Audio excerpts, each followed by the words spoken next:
আমাদের যে বাজেটটা প্রণীত হয়েছে, তা আজকেই দেখলাম যে গত বছরের যে টার্গেট ছিল রাজস্ব আয়ের, যদি আমি ভুল 93 কোটি টাকা বোধহয় কম, 93,000 হ্যাঁ 93,000 কোটি টাকা কম অর্জিত হয়েছে, মানে 1 লাখ কোটি টাকার কাছাকাছি 93,000 কোটি টাকা।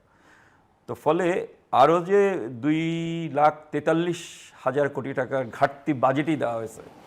তো ফলে এই যে আপনার সংস্থান, অর্থের সংস্থান কিভাবে হবে? এই অর্থের সংস্থান তো আপনার মানে আমাদের লোকাল ব্যাঙ্কগুলি থেকে হলো নেওয়া হবে, জনগণের কাছ থেকে নেওয়া হবে, এমনকি ফরেন ফান্ড থেকে নেওয়া হবে। ফলে IMF-এর কাছে যাওয়াটা তো এক ধরনের অবধারিতই ছিল, এবং সেই কারণে আমাদের যে নীতির জায়গা, IMF নিতে গেলে কিছু কাঠামোগত পরিবর্তন আপনাকে করতে হবে, বা মানে স্ট্রাকচারাল অ্যাডজাস্টমেন্ট আপনাকে করতেই হয়। সেরকম স্ট্রাকচারাল অ্যাডজাস্টমেন্টের জায়গায় যাবে, এবং সেইগুলি প্রত্যেকটা জায়গা হবে হচ্ছে হলো জনগণের স্বার্থের বিরুদ্ধে। যেমন আপনার ইউটিলিটিজে হলো ভর্তুকি তুলে দিবে, হ্যাঁ, তেলে ভর্তুকি তুলে, জ্বালানি তেলে ভর্তুকি তুলে দিবে, তারপর আপনার হচ্ছে হলো আপনি সবসময় ভর্তুকি দিয়ে চালাতেই চাইবেন কেন? আপনি ওই সক্ষমতা, আপনি যদি এই জায়গাটাই তো একটা বড় প্রশ্ন, যে আপনি যখন হলো সেনাবাহিনীকে 2 টাকা কেজি দরে চাল খাওয়াবেন, তখন এটা আপনি বলেন প্রণোদনা। আর যখন গরিব মানুষকে আপনি, কৃষককে যখন আপনি মানে কম মূল্যে মানে তার কীটনাশক দিবেন, সার দিবেন, অন্য কিছু দিবেন, তখন বলবেন যে ভর্তুকি। এই অন্য দেশের মানুষ, হ্যাঁ, যে সেনাবাহিনীকে আপনি বললেন, না আমি তো সেনাবাহিনীর বিরুদ্ধে বলছি না, অন্য দেশের মানুষ না, আবার সেও যে সেনা সদস্যরা যে বড়লোক মানুষ,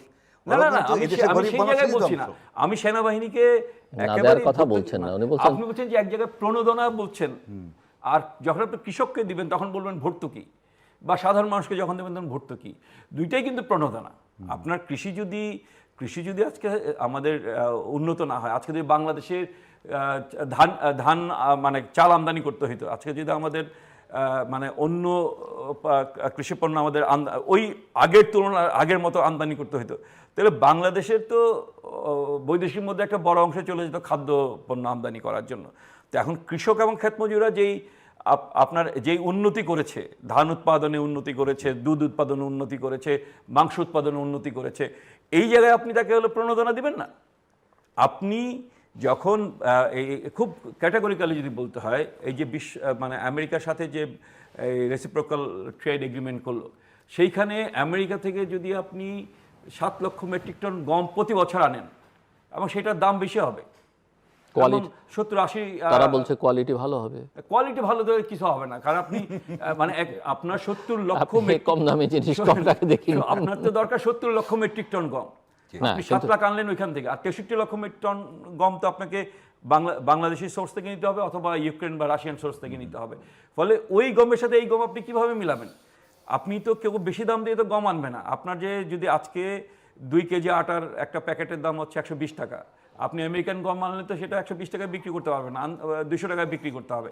তখন হয় সরকারকে ভর্তুকি দিয়ে এটা আনতে হবে, নয় যারা যে 6টা-7টা কোম্পানি হচ্ছে বিদেশ থেকে এই খাদ্যপণ্য আমদানি করে, তাদেরকে হচ্ছে আপনাকে ভর্তুকি দিতে হবে।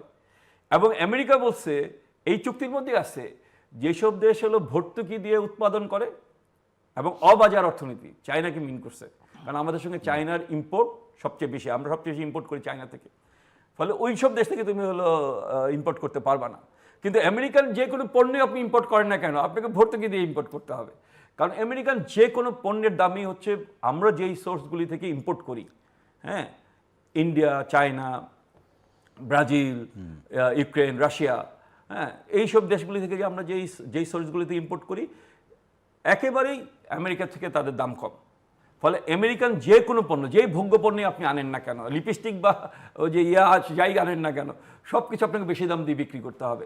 ফলে বাজার যদি আপনাকে স্টেবল রাখতে হয়, আমেরিকান গম তাহলে কে কিনবে? আমেরিকান গম থেকে আটা কে কিনবে যদি না আপনি এক পার করে দিচ্ছেন? বড় লোক কয়েকজন হয়তো কোয়ালিটির কারণে কিনবে, কিন্তু সাধারণ বাজারে তো এই আটা বিক্রি হবে না যতক্ষণ পর্যন্ত না আপনি, বা ময়দা বিক্রি হবে না যতক্ষণ পর্যন্ত না আপনি ওই রাশিয়া থেকে আনা বা ইউক্রেন থেকে আনা আটা গমের সমান হচ্ছে এটা মার্কেট প্রাইস হয়। ফলে এই যে পুরো বিষয়টাই কিন্তু আপনি মানে ভর্তুকি দিয়ে চালাচ্ছেন। আবার যখন IMF এর কাছে আপনি যাচ্ছেন, IMF এর কাছে আপনি বা ওয়ার্ল্ড ব্যাংকের কাছে যাচ্ছেন, তখন বলছেন যে ঠিক আছে তুমি, ওরা যে নীতি আপনাকে সাজেস্ট করতেছে, প্রেসক্রিপশন দিচ্ছে, সেই প্রেসক্রিপশন অনুযায়ী হলো আপনি করতেছেন।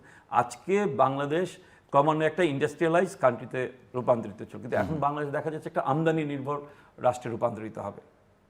এক গার্মেন্টস ছাড়া আপনি চিনি, বাংলাদেশে বছরে 20 লক্ষ মেট্রিক টন চিনি লাগে। আমাদের যে 9টা চিনি কল চালু আছে, এর উৎপাদন ক্ষমতা 50 মেট্রিক, মানে কি বলে এই আপনার 1 লাখ মেট্রিক টন না, তার কম, 70,000 মেট্রিক। বিকল্প কি তাহলে আমি যদি চিনিটা আমদানি না করি? এই যে আপনি যে মানে আমদানি না করেন, আপনাকে তো ইন্ডাস্ট্রিয়ালাইজেশন করতে হবে। আপনি 14টা বোয়িং বিমান আনতেছেন হলো 35,308 কোটি টাকা দিয়ে, আর আপনি 1000 কোটি টাকা দিলে আপনি যে 25টা পাটকল ছিল সেগুলিকে হচ্ছে হলো মানে আপনার বিএমআরই করা যেত। আপনি অনেক কম টাকা দিয়ে হচ্ছে হলো চিনিকলগুলিকে আপনি বিএমআরই করতে পারতেন, একবারে মানে আধুনিক করে ফেলতে পারতেন। সেগুলি না করে আপনি 14টা বোয়িং বিমান কিনবেন। তো 14টা বোয়িং বিমান, তাও আপনার হলো 31 মানে ফেব্রুয়ারির মধ্যে আসবে না, মানে জনাব তারেক রহমান যতদিন প্রধানমন্ত্রী থাকবেন তার মধ্যে আসবে না। দ্বিতীয় টার্মে উনি নির্বাচিত হলে হয়তো তার দ্বিতীয় টার্মে আসবে। 35 সাল পর্যন্ত লাগবে হচ্ছিল এই বোয়িং বিমান আসতে, ওইটার জন্য আপনি খরচ করবেন। এটা শুধু তো এই সরকার না, অন্তর্বর্তী সরকার, তার আগের সরকার। আমি এটাই বলতেছি যে এই যে আমাদের আপনি তো বলছি সরকার ধারাবাহিকতা থাকতে হবে। 55 বছর ধরে যারা ক্ষমতায় আছে সেই সরকারও সবই তো একই শ্রেণীর সরকার, একই মানে চিন্তার সরকার, IMF ওয়ার্ল্ড ব্যাংকের যে প্রেসক্রিপশন মানার সরকার। ফলে তারা একই পদ্ধতিতে, আপনি মানে নীতির দিক থেকে কোনো পার্থক্য দেখতেছেন? মানে ওনাদের পলিটিক্যাল যেই মানে আদর্শ বা পলিটিক্যাল জায়গা, সেই জায়গাটায় হয়তো ভিন্নতা আছে। বাঙালি জাতীয়বাদ, বাংলাদেশি জাতীয়তাবাদ, ইসলামী জাতীয়তাবাদ, এই পরিবর্তনগুলো। কিন্তু অর্থনীতির ক্ষেত্রে আওয়ামী লীগ, বিএনপি, জামাত, জাতীয় পার্টি কোনো ভিন্নতা কিন্তু নাই। আপনি 75-এর পরে বাংলাদেশের অর্থনীতি কিন্তু একেবারেই মানে ওয়ার্ল্ড ব্যাংক IMF এর প্রেসক্রিপশন অনুযায়ী চলছে।